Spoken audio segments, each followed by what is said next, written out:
Isa to sa pinaka-perfect example ng mga mindless improvement na gusto ng mga tao when it comes sa pagtulong sa mahihirap.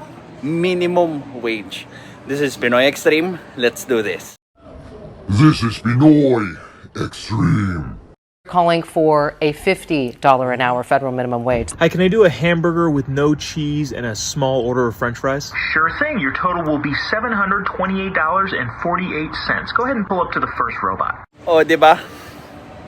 Yan ang basic na mangyayari pag pinataasan mo ng pinataasan yung minimum wage without improving yung capacity mo mag-produce ng goods.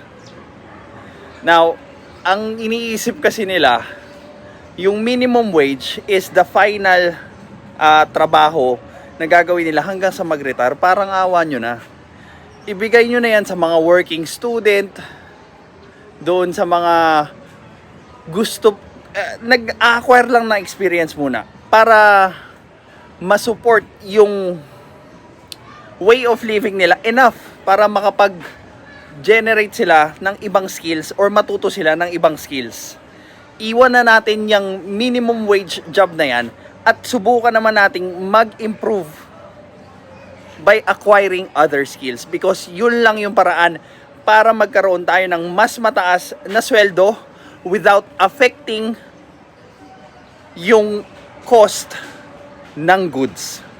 This is Pinoy Extreme. Have a good day.